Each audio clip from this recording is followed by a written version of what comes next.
اعوذ باللہ من الشیطان الرجیم، بسم اللہ الرحمن الرحیم۔ سورہ بقرہ آیت نمبر 196، یہاں سے سبق ہے۔ وَأَتِمُّوا الْحَجَّ وَالْعُمْرَةَ لِلَّهِ، پورا کرو حج اور عمرے کو، للہ اللہ کے لیے، اللہ کے واسطے، اللہ کی رضا کے لیے۔ آگے حکم ہے کہ فَإِنْ أُحْصِرْتُمْ، پھر اگر تمہیں روک دیا جائے، فَمَا اسْتَيْسَرَ مِنَ الْهَدْيِ، تو جو کچھ ہو سکے قربانی بھیجو۔ وَلَا تَحْلِقُوا رُؤُوسَكُمْ، اور اپنے سروں کو حلق نہ کرواؤ، منڈواؤ نہ اپنے سروں کو، حَتَّى يَبْلُغَ الْهَدْيُ مَحِلَّهُ، یہاں تک کہ پہنچ جائے قربانی اپنے ٹھکانے پر۔ قربانی جب تک اپنے جگہ پر پہنچ نہ جائے۔ تو انشاءاللہ یہاں تک آیت ہم نے تلاوت کی ہے، اس کو پہلے سمجھتے ہیں، اس لیے کہ آیت لمبی ہے تھوڑی سی، اس میں احکامات کافی آ رہے ہیں، تو آہستہ آہستہ انشاءاللہ اسی کو سمجھتے جائیں گے۔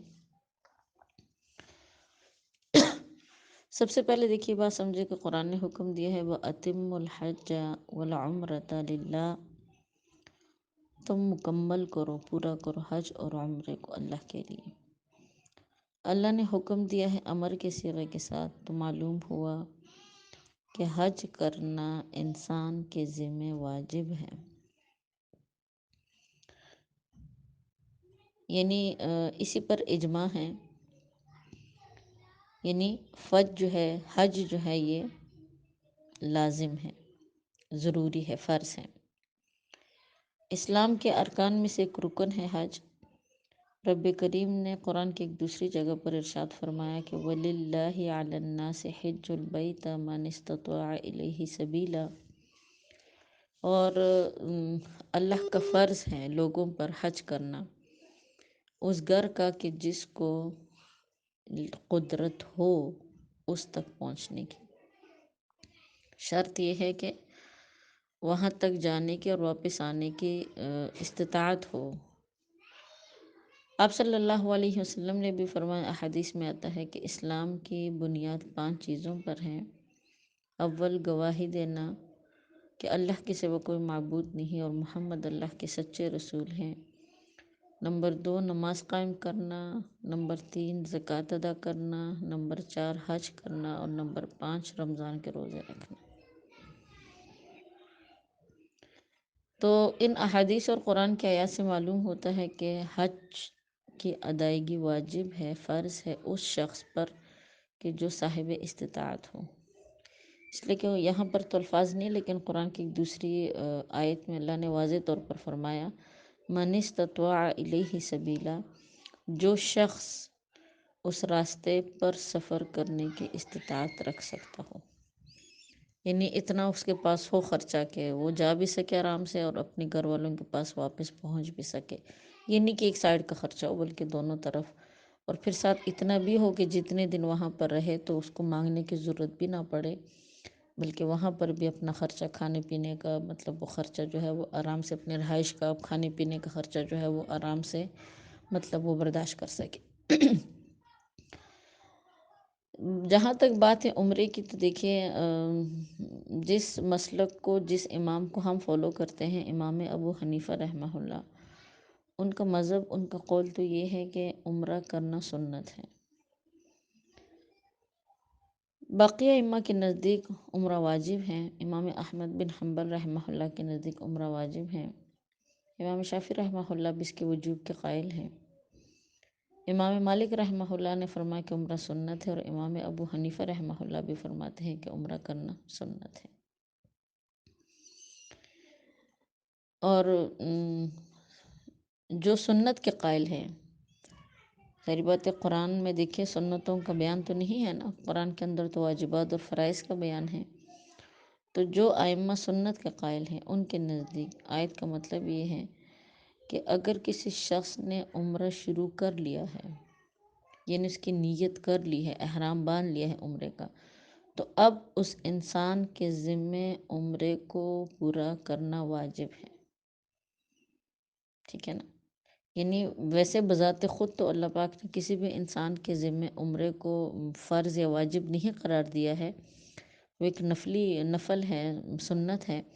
لیکن اگر ہم نے اس کی نیت کر لی ہے، احرام باندھ لیا ہے، ہم نے اس کو شروع کر دیا ہے، تو پھر اس صورت میں اس کو پورا کرنا ہمارے ذمہ واجب ہو گیا ہے. اب اگر ہم اس کو پورا نہیں کرتے تو پھر آگے قرآن پاک نے مطلب اس کے احکامات بیان کیے ہیں کہ مطلب جیسے اللہ کے پیغمبر کو بھی روک دیا گیا تھا، تو کیا صورتحال ہے، تو انشاءاللہ آہستہ آہستہ ہم سمجھتے جائیں گے.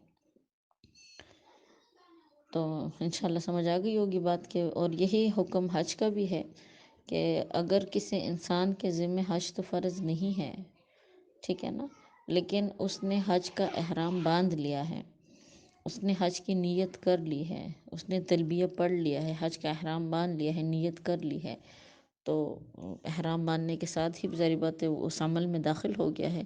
تو اب اگرچہ اس پر حج فرض نہیں تھا، لیکن اب اس کے ذمہ لازم ہے، واجب ہے کہ وہ اپنے اس حج کی ادائیگی کرے.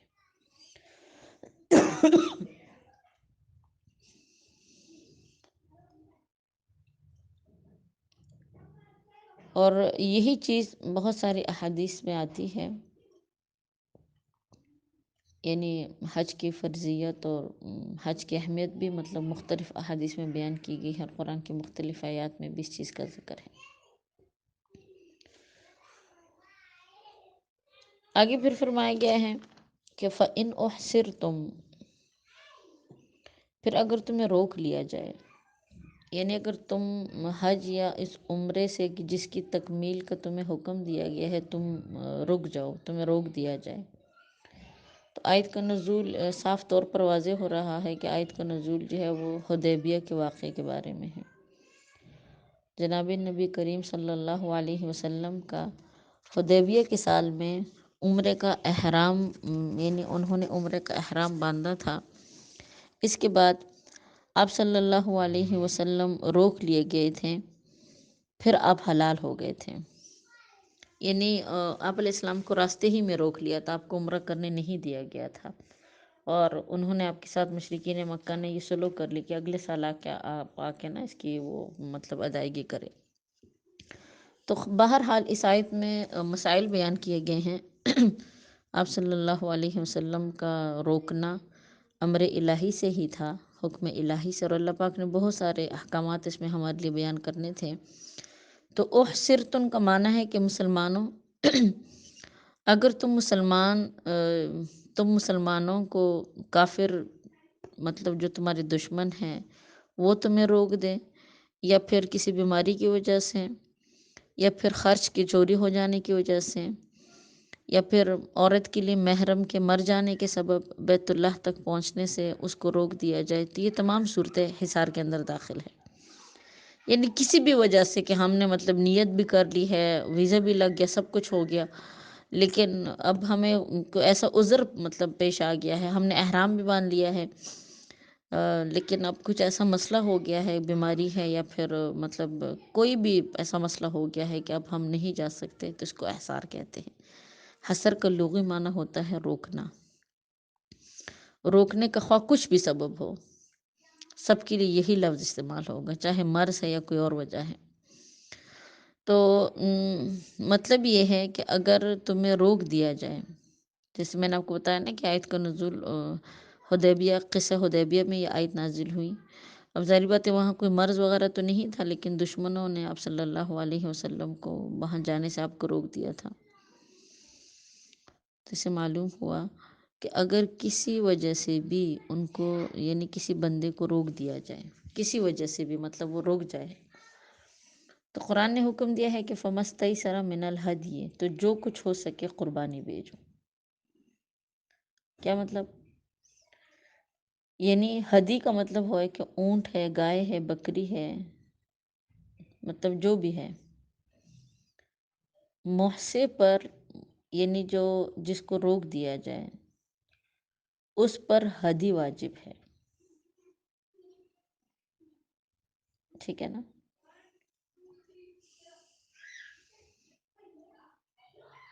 امام ابو حنیفہ رحمہ اللہ کا یہی قول ہے. کچھ فرماتے ہیں کہ اگر ہدی نہ ملے، یعنی ہدی سے مراد یہ ہے کہ جو بھی مطلب بندہ قربانی کرنا چاہے، چاہے بکرا ہے، بکری ہے، اونٹ ہے، مطلب گائے ہیں، جس چیز کی بھی کرنا چاہے اپنی وسعت کو دیکھیں، لیکن اگر انسان کو وہ چیز نہ ملے پھر حکم ہے کہ اس کی قیمت کا کھانا مساکین کو کھلا دے۔ اگر اس کی بھی استطاعت نہ ہو تو پھر اس صورت میں حکم ہے کہ وہ روزے رکھے۔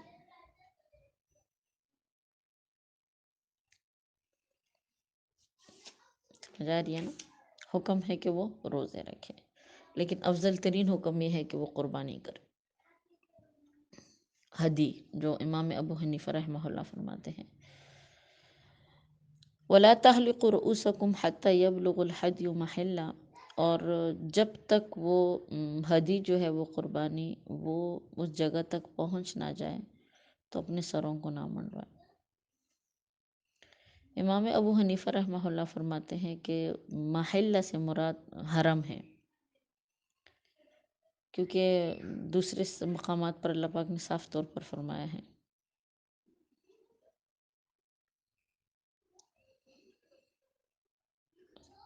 یعنی اس جگہ پر۔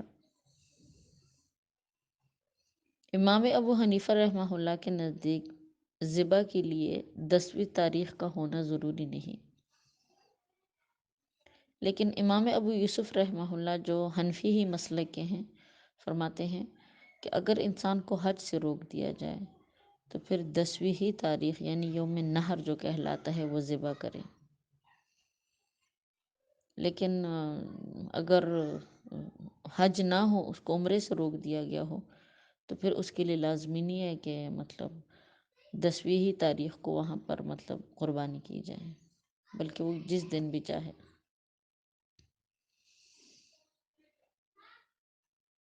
آپ صلی اللہ علیہ وسلم نے اپنے اصحاب سے یہی فرمایا تھا کہ اٹھو، نہر کرو، پھر بال منڈو۔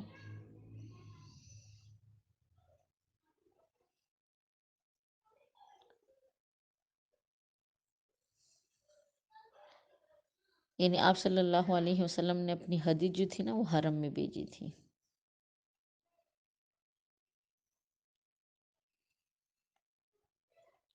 لیکن میں آپ کو بتا رہی ہوں اگر عمرے سے روک دیا گیا تو پھر ضروری نہیں ہے، ہاں اگر حج سے روک دیا گیا تو پھر ضروری ہے کہ مطلب نہر یعنی جو قربانی کے دن ہے نا انہی میں قربانی کی جائے۔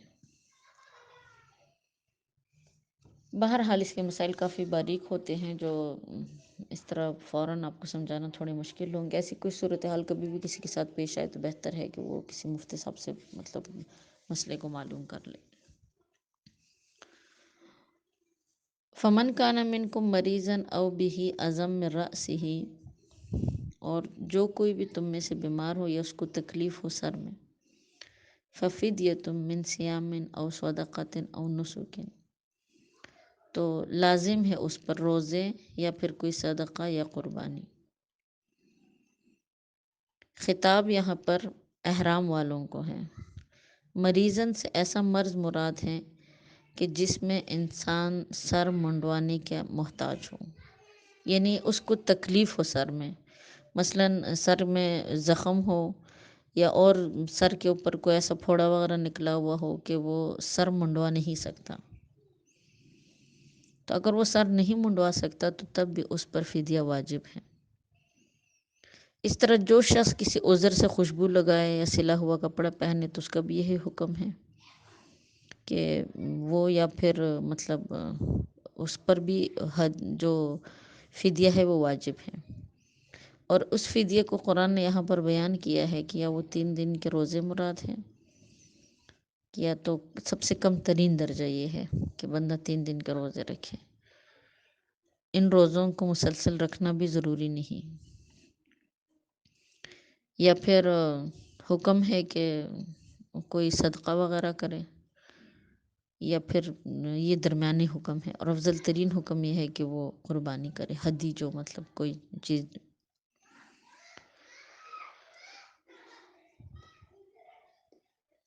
اسی وجہ سے دیکھیں روایات میں پھر آتا ہے امام بخاری رحمہ اللہ فرماتے ہیں کہ کعب بن عجرہ رضی اللہ تعالیٰ عنہ ایک صحابی تھے جو حج پر آپ صلی اللہ علیہ وسلم کے ساتھ گئے ہوئے تھے۔ آپ صلی اللہ علیہ وسلم نے ان کو دیکھا کہ منہ تک جوئیں ان کے آ رہی تھیں، تو آپ علیہ السلام نے فرمایا کہ اس سے تجھے تکلیف ہو رہی ہے؟ تو اس نے عرض کیا کہ جی یا رسول اللہ، اس میں کوئی شک نہیں۔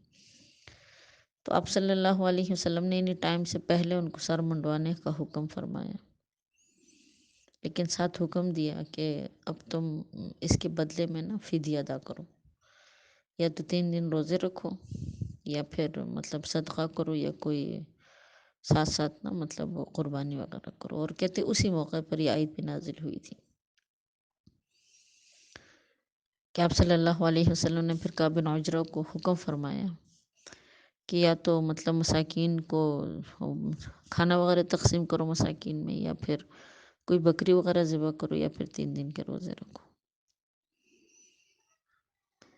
فَإِنْ آمِنْتُمْ فَمَنْ تَمَتَّعَ بِالْعُمْرَةِ إِلَى الْحَجِّ، پھر جب تمہاری خاطر جمع ہو جائے تو جو شخص نفع اٹھائے، چاہے عمرے سے ہو یا حج سے ہو یا دونوں کو ملا کر، فَمَسْتَيْسَرَ مِنَ الْهَدْيِ، تو تب بھی جتن میسر ہو اس کو، جو بھی قربانی تو اس کو کریں۔ تو یہاں سے دیکھیں کچھ حج کی اقسام آ رہی ہے، وہ میں آپ کو پہلے سمجھاؤں۔ حج کی دیکھیں 3 قسمیں ہیں۔ ایک کو کہا جاتا ہے حج افراد۔ حج افراد اس حج کو کہتے ہیں کہ جس میں انسان ایام حج میں، یعنی حج کے دنوں میں صرف حج کا احرام باندھے، اس میں بندے کی کوئی اور نیت نہ ہو، احرام میں صرف حج کی نیت ہو، حج کر کے تو احرام کھول دے۔ دوسری قسم ہے جس کو کہتے ہیں حج تمتع۔ حج تمتع کہتے ہیں کہ جو شخص حج کے مہینوں میں عمرے کو حج کے ساتھ ملا کر متنفع ہو، یعنی اس سے فائدہ اٹھائے۔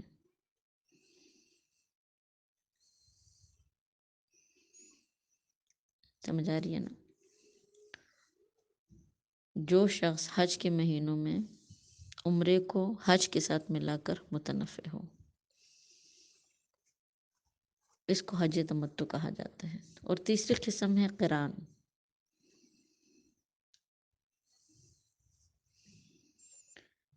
قران کس کو کہتے ہیں؟ حج قران کے بارے میں آتا ہے کہ حج قران وہ ہوتا ہے کہ جو احرام بندہ باندھتا ہے، وہ احرام اس میں حج کے ساتھ ساتھ بندہ عمرے کی بھی نیت کرے۔ تمتع اور قران میں تھوڑا سا فرق ہے۔ تمتع اور قران میں تو دیکھیے یہ فرق ہے کہ مطلب حج کے ایام میں ایک شخص ہے کہ وہ حج بھی ادا کرتا ہے، ٹھیک ہے نا، اور پھر حج کے ساتھ ساتھ عمرے کی ادائیگی بھی کرے۔ لیکن قران میں یہ بات ہوتی ہے کہ ایک ہی احرام سے حج کی ادائیگی بھی ہو اور عمرے کی ادائیگی بھی ہو، اس کو قران کہتے ہیں۔ اکثر علماء مفسرین فرماتے ہیں کہ آپ صلی اللہ علیہ وسلم نے حج تمتع کیا ہے، اور کچھ فرماتے ہیں کہ حج قران کیا ہے۔ بہرحال یہ حج تمتع اور قران، ان دونوں کا حکم یہ ہے کہ اللہ پاک نے جب انسان کو اتنی بڑی سعادت نصیب کی ہے تو قرآن نے حکم دیا ہے کہ فَمَسْتَيْسَرَ مِنَ الْهَدْيِ، بطور شکرانے، شکر کے جو بھی تمہیں ہدی میسر ہو وہ واجب ہے۔ اور اس کا ادنا درجہ بھی بکرا ہے، بکرا بکری، ٹھیک ہے نا، کہ سب سے کم ترین شکرانے یہ ہے کہ انسان اس کو قربان کرے۔ اس سے افضل پھر گائے بیل وغیرہ، اس سے افضل پھر اونٹ، جتنے بھی بخیر انسان کی وسعت ہو۔ امام ابو حنیفہ رحمہ اللہ فرماتے ہیں کیونکہ اس کے نزدیک یہ شکر کا دم واجب ہے، اور وہ یہ بھی فرماتے ہیں کہ یہ شکر کا دم ہے، تو اس لیے اس کا کھانا خود بھی جائز ہے اور دوسروں کو بھی کھلا سکتے ہیں۔ ہمارے نزدیک یعنی فرماتے ہیں کہ یہ شکرانے کا جو دم ہوتا ہے، اس کا گوشت خود بندہ کھا سکتا ہے۔ لیکن امام شافعی رحمہ اللہ فرماتے ہیں کہ نہیں، خود نہیں کھا سکتے اس کا گوشت۔ امام ابو حنیفہ رحمہ اللہ حدیث پیش کرتے ہیں، حضرت جابر رضی اللہ تعالیٰ عنہ کی حدیث ہے، کافی طویل حدیث ہے لیکن میں ایک ٹکڑا بیان کرتی ہوں کہ آپ صلی اللہ علیہ وسلم نے مطلب جب حج کی ادائیگی سے فارغ ہوئے تو اونٹ ذبح کیے، اور ہر اونٹ سے ایک ایک ٹکڑا کاٹنے کا حکم فرمایا، ان سب ٹکڑوں کے ہانڈیا میں ڈال دیا گیا، پکایا گیا۔ آپ صلی اللہ علیہ وسلم حضرت علی رضی اللہ تعالیٰ عنہ نے اس میں سے گوشت بھی کھایا اور شوربہ بھی پیا۔ حالانکہ آپ علیہ السلام حضور جو تھے نا وہ قارن تھے، حج قران کرنے والے تھے، جسے معلوم ہوا کہ اس کا کھانا مستحب ہے، خود اس کا کھانا بندہ کھا سکتا ہے۔ اب تو میں نے سنا خیر وہاں پہ اللہ پاک ہمیں وہ کروائے، حج کی توفیق ہمیں بھی سعادتی نصیب کرے، لیکن سنا ہے کہ اس طریقے سے وہ قربانی ہوتی ہے کہ پتہ بھی نہیں لگتا۔ لیکن بہرحال اگر خود اس میں سے کھانا چاہے تو شکرانے کے دم سے تو وہ کھا سکتا ہے۔ فَمَن لَّمْ یجد، اور آگے پھر حکم دیا گیا ہے کہ فَمَن لَّمْ یجد فَصِيَامُ، اور اگر تم روزے نہ رکھ سکو، سوری قربانی نہ کر سکو، اگر یہ جو شکرانے کا دم ہے یہ تم نہ کر سکو، تو فرمایا فَصِيَامُ ثَلَاثَةِ أَيَّامٍ فِي الْحَجِّ، تو 3 دن تم روزے رکھو زمان حج میں، فی الحج یعنی احرام حج میں، کہنے کا مطلب ہے کہ اس پر 3 دن کے روزے لازم ہیں، یعنی واجب ہے اس پر 3 دن کے روزے احرام حج میں، اور ان 3 دنوں میں آخر دن جو ہے نا وہ عرفہ کا ہونا چاہیے، یعنی اگر احرام کی حالت میں اس سے پہلے روزے رکھ لے تب بھی اجماع جائز ہیں، لیکن ان ایام کے بعد احرام نہ ہونے کی وجہ سے پھر جائز نہیں ہوں گے، اس لیے کہ آپ کو پتہ ہے نا کہ حج کی جو ابتدا ہوتی ہے وہ یہی ایام حج جو ہوتے ہیں وہ یکم ذی الحجہ سے یہ دن سٹارٹ ہو جاتے ہیں، تو 3 دن کے روزے رکھیں، وہ ایام حج میں ان کو رکھیں، اور یہ واجب ہے یہ روزے رکھنا، اس لیے کہ صحیحین میں روایت آتی ہے، عمر بن خطاب رضی اللہ تعالیٰ عنہ فرماتے ہیں، حضرت عمر رضی اللہ تعالیٰ عنہ فرماتے ہیں کہ 2 دن کے روزوں سے اللہ کے پیغمبر نے منع فرمایا، ایک تو وہ دن کہ جس میں فرض روزے ختم ہوتے ہیں یعنی عید الفطر، اور دوسرا وہ کہ جس میں اپنے قربانی کا گوشت کھاتے ہوں، یعنی جو ایام تشریق جس کو کہا جاتا ہے۔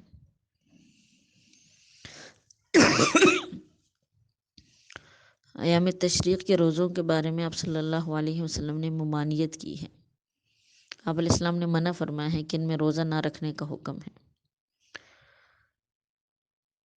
ایام تشریق کے 3 دن ہیں، 10، 11، 12،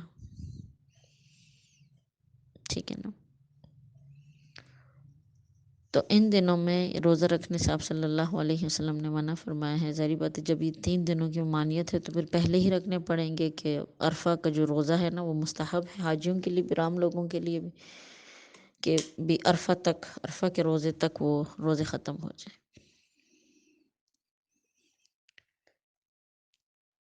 وَسَبْعَةٍ إِذَا رَجَعْتُمْ، اور 7 روزے رکھے جب تم لوٹو، یعنی 7 روزے رکھو جب لوٹو، جس وقت اعمال حج سے فارغ ہو جاؤ تو پھر 7 روزے رکھو، جب مکہ سے اپنے وطن واپس لوٹنے کے ارادے سے چلو تو پھر اس وقت تم جو ہے نا وہ 7 دن کے روزے رکھو۔ فرمایا گیا ہے کہ تلک عشرۃ کاملہ، یہ پورے 10 دن ہیں، پورے 10 دن کے روزے ہیں، لیکن یہ اس شخص کے لیے کہ جو شکرانے کا دم نہیں دے سکتا، اس کی استطاعت نہیں ہے، تو اس کے لیے پھر ان 10 روزوں کا رکھنا ضروری ہے۔ ذالک لمن لم یکن اہلہ ھذہ المسجد الحرام، اب دیکھیں ساتھ ساتھ بتایا گیا ہے کہ یہ حکم ان لوگوں کے لیے ہے جو مسجد حرام کے پاس رہنے والے نہ ہوں، یعنی غیر ملکی ہوں، مکہ کے رہنے والے نہ ہوں، یہ حکم ان لوگوں کے لیے ہے لم یکن اہلہ حاضری مسجد الحرام، کے جو مسجد حرام میں رہنے والے نہ ہوں، یعنی غیر مکی کے لیے جائز ہیں، یہی امام ابو حنیفہ رحمہ اللہ کا مذہب ہے۔ تو اسے معلوم ہوا کہ جو مکہ کے رہنے والے ہیں نا، ان کے لیے پھر تمتع حج کرنا یہ صحیح نہیں ہے، اس لیے کہ ان کے پاس گنجائش اور وسعت بھی ہے اور نعمت بھی ہے، تو ان کو تمتع کرنے کی کیا ضرورت ہے؟ ویسے بھی مطلب یہ حکم تو غیر ملکی لوگوں کے لیے ہے۔ واتقوا اللہ، اللہ سے ڈرو، یعنی اللہ کے امر و نواہی میں اللہ سے ڈرتے رہا کرو۔ وَاعْلَمُوا، تم جان لو، ان اللہ شدید العقاب، کہ بے شک اللہ پاک جو ہے وہ سخت عذاب دینے والا ہے۔ الحج اشہر معلومات، حج کے جو مہینے ہیں وہ معلوم ہیں، یعنی حج کا وقت بلکہ احرام کا وقت چند مہینے معلوم ہے۔ پورا شوال کا مہینہ، پورا ذیقعدہ کا مہینہ، اور 9 دن ذی الحجہ کے، یہ حج ہے، حج کے مہینے ہیں۔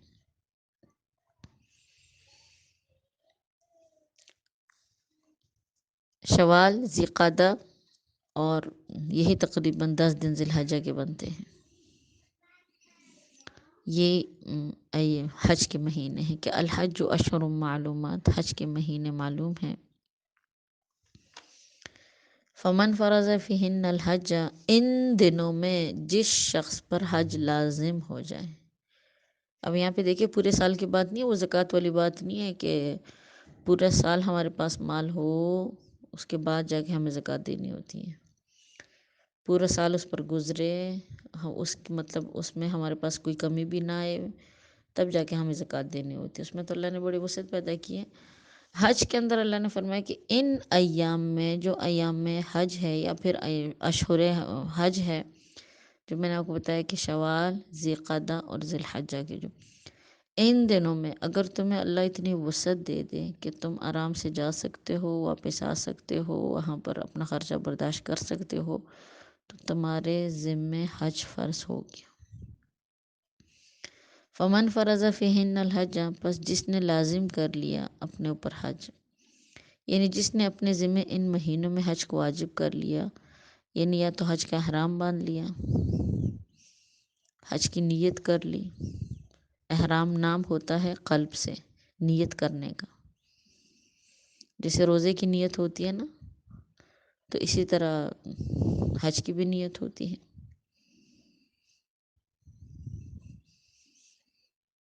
امام ابو حنیفہ رحمہ اللہ فرماتے ہیں کہ احرام نیت کے ساتھ تلبیہ پڑھنے کو کہتے ہیں۔ جیسے ہم نماز میں پڑھتے ہیں نا اللہ اکبر، جو فرض ہے، اور اسی کے ساتھ ہم نماز کے اندر داخل ہو جاتے ہیں، تو اسی طرح نیت کر کے لبیک اللہم لبیک کے الفاظ کہنا یہ سنت ہے، اور نیت اس کے ساتھ ان الفاظ کے کہنا ضروری ہے۔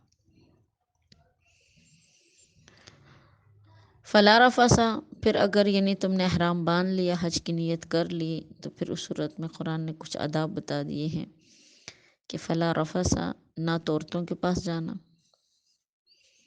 جب مرد اور عورت مطلب ایک دوسرے سے مطلب جمع نہ کرے، حرام ہے، یا بری باتیں نہ کرے، فحش باتیں، یہ بھی حرام ہے۔ ولا فسوقا، اور نہ کوئی گناہ کا کام کرے۔ دیکھیے گناہ تو ویسے بھی گناہ ہے، عام حالت میں بھی گناہ ہے، ٹھیک ہے نا، لیکن مخصوص ٹائم کے ساتھ پھر اس گناہ کا جو عذاب ہوتا ہے یا اس کی جو سزا ہوتی ہے نا، وہ زیادہ سخت ہو جاتی ہے۔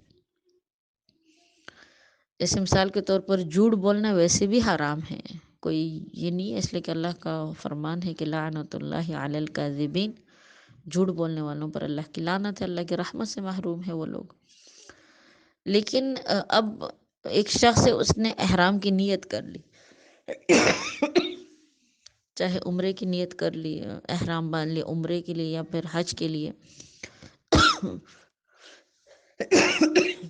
اس شخص کے لیے اب یہ حکم زیادہ تاکید کے ساتھ منع ہے کہ بھی اب تم ایسی حالت میں ہو گئے ہو کہ اللہ نے تمہارے اوپر تمام حلال چیزیں بھی حرام کر دی ہیں، تو اس دوران تم گناہ سے زیادہ پرہیز کرو، ٹھیک ہے نا۔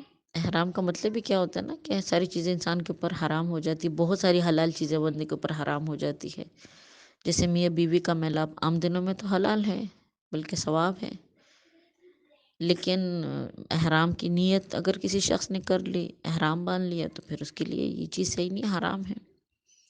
اسی طرح اعتکاف بیٹھنے والا شخص جس نے اعتکاف کی نیت کر لیا، اعتکاف کی جگہ پہنچ گیا، تو ویسے تو اس کے لیے میلاب جائز ہے، جائز گفتگو بھی جائز ہے، لیکن اب اس نے اعتکاف کی نیت کر لیا، اعتکاف ظاہری مطلب اس کا دن رات کا اٹھنا بیٹھنا چلنا پھرنا سونا جاگنا ہر وقت وہ عبادت کی حالت میں ہے۔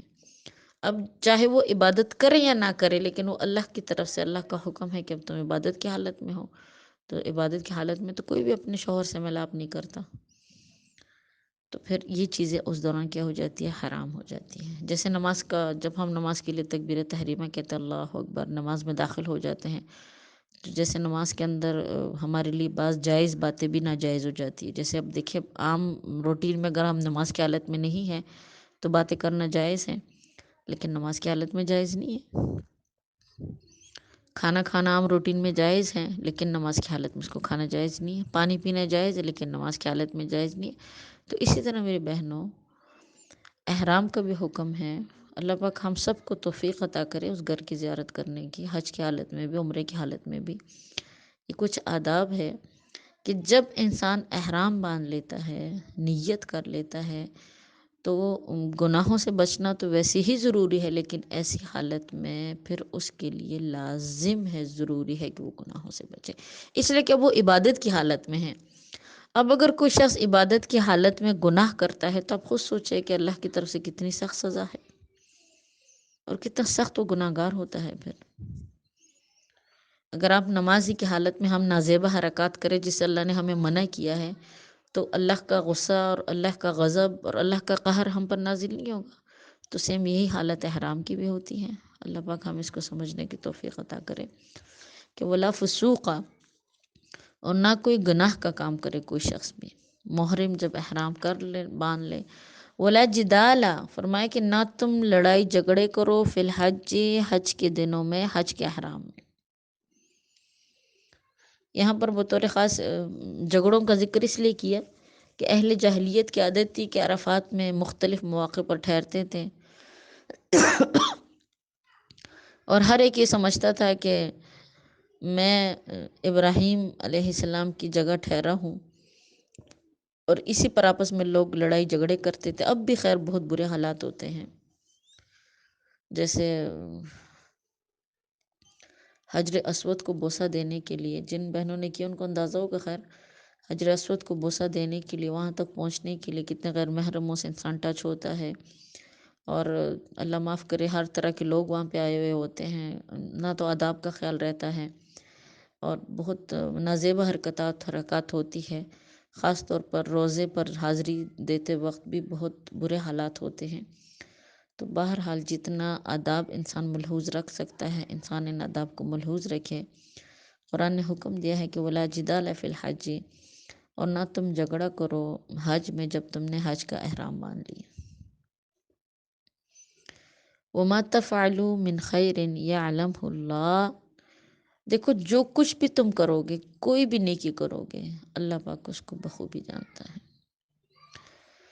مطلب یہ ہے کہ جو کچھ بھی تم اچھا کام کرتے ہو اللہ اس کو جانتے ہیں، اللہ پاک اس کا بدلہ تمہیں عطا کریں گے، اور یقیناً اللہ پاک عطا کرتے ہیں، یقین جانیے اللہ پاک انسان کو بہت کچھ عطا کرتے ہیں نیکی کے بدلے میں، لیکن شرط یہ ہے کہ ہماری نیت ایک تو خاص ہو، اللہ کی رضا کی نیت ہو۔ دوسری بات یہ ہے کہ کسی نیکی پر کبھی دنیا کو ہم مد نظر نہ رکھیں۔ جس نیکی پر ہم دنیا کو مد نظر رکھتے ہیں نا کہ اس کے ذریعے سے ہم دنیا حاصل کریں، اللہ ہمیں دنیا دیں، تو اس نیکی میں نا پھر وہ انوارات نہیں ہوتے جو ہمیں حاصل کرنے چاہیے، جو ہمارے ایمان کو تقویت دیتے ہیں۔ جو بھی نیکی کرو بار بار اپنی نیت کی تصحیح کیا کرو، اللہ اس کو اپنی رضا کے لیے کرنے کی توفیق عطا فرما، تو راضی ہو جا، بس اصل مقصد تیرا رضا، تیری رضا ہے۔ باقی دیکھیے دنیا جو ہماری مقدر میں ہے نا وہ ہمیں مل کے رہنی ہے، وہ اس کو کوئی روک نہیں سکتا۔ جتنی اللہ نے متعین کیا نا ہمارے لیے، ہماری قسمت میں دنیا کی جو خوشیاں ہیں، آسائشیں ہیں، جس نسبت سے بھی ہے، مان لو دولت کے لحاظ سے ہے، اولاد کے لحاظ سے ہے، میاں بیوی کے آپس کے تعلقات کے لحاظ سے ہیں، سکون چین ہے، صحت ہے، یہ ساری نعمتیں ہیں دنیا کی، وہ ہمیں مل کے رہنی ہیں جو ہمارے مقدر میں ہیں۔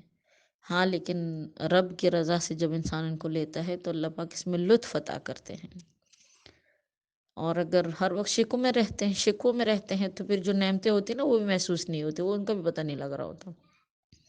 ہر ٹائم اگر ہم گلوں میں رہتے ہیں، پریشان ہی رہتے، ڈپریشن کی حالت میں ہوتے ہیں، تو نعمتیں بھی پھر محسوس نہیں ہوتی، پتہ ہی نہیں لگتا کہ ہم، حالانکہ اتنا کچھ اللہ نے دیا ہوتا ہے لیکن وہ بھی ہمیں فیل نہیں ہوتا کہ ہمارے پاس کوئی نعمت بھی ہے۔ تو اس لیے رب کریم نے حکم دیا ہے کہ وَمَا تَفْعَلُوا مِنْ خَيْرٍ، آخر میں تنوین ہے، اس کا مطلب ہے معمولی سی بھی نیکی اگر تم کرو گے، انسان تنوین تنکیر کے لیے آتا ہے، معمولی سی نیکی بھی اگر تم کرو گے، یعلمہ اللہ، اللہ اس کو جانتا ہے، اللہ اس کا تمہیں بدلہ دے گا۔ وَتَزَوَّدُوا، اور ساتھ ساتھ حکم ہے حج پر جاتے وقت زیادہ راہ لے جایا کرو۔ تو ان الفاظ کا نزول ایک خاص واقعے کے تحت ہے۔ بخاری شریف میں عبداللہ بن عباس رضی اللہ تعالیٰ عنہ روایت نقل کرتے ہیں کہ اہل یمن والوں کی عادت تھی کہ جب بھی وہ حج کو آتے تھے تو اپنے ساتھ زیادہ راہ نہیں لاتے تھے، اور کہتے تھے کہ ہم لوگوں جو ہے نا وہ متوکل ہے، اللہ پر بھروسہ کرنے والے ہیں، لیکن جب مکہ آتے تھے تو لوگوں سے پھر بھیک مانگتے تھے، تو اس پر اللہ پاک نے آیت نازل کی، حتیٰ کہ بعض اوقات تو وہ لوگ لوٹنے پر آ جاتے تھے، لوگوں کو لوٹتے تھے، تو اللہ پاک نے آیت نازل کی کہ اس طرح نہ کرو، بلکہ وہ توکل اسباب کے اختیار کرنے کے بعد ہوتا ہے۔ توکل کا معنی ہوتا ہے اللہ پر بھروسہ کرنا، لیکن یہ تو نہیں نا کہ کھانا سامنے پڑا ہے تو ہم کہیں کہ بھی ہم اللہ پر توکل ہے، وہ ہمیں کھلائے گا۔ بھئی توکل کہتے ہیں اللہ پاک نے دنیا میں نا ہمیں اسباب کے موافق پیدا کیا ہے اور اسباب پر چلنے کا حکم دیا ہے۔ توکل نام ہے اسباب کو اختیار کرنے کے بعد اللہ پر بھروسہ کرو، اس کو توکل کہا جاتا ہے۔ یہ تو نہیں کہ تم ننگے پھرو اور کہو کہ مجھے اللہ پر بھروسہ ہے، بغیر پردے کے باہر پھرو کہو کہ اللہ پر بھروسہ ہے، میرا دل تو صاف ہے، تمہارا تو صاف ہے، کسی اور کا تھوڑی صاف ہوتا ہے۔ تو اس وجہ سے حکم دیا گیا ہے کہ وہ تزودوا، زاد راہ لو، فإن خیر زاد التقوی، فرمائے کہ بہترین زاد راہ جو ہے نا وہ تقوی ہے، پرہیزگاری ہے، گناہوں سے بچنا ہے۔ یہ جو تم لوگوں سے مانگتے ہو یہ تو تقوی کے خلاف ہے، یہ جو تم لوٹ مار کر رہے ہو یہ تو تقوی کے خلاف ہے۔ واتقونی، مجھ سے ڈرو، یا اولی الالباب، اے عقل والو، ہمیشہ مجھ سے ڈرو، اللہ سے ڈرو، اللہ کی طرف رجوع کرو، اللہ سے مانگو۔ وآخر دعوانا الحمدللہ رب العالمین۔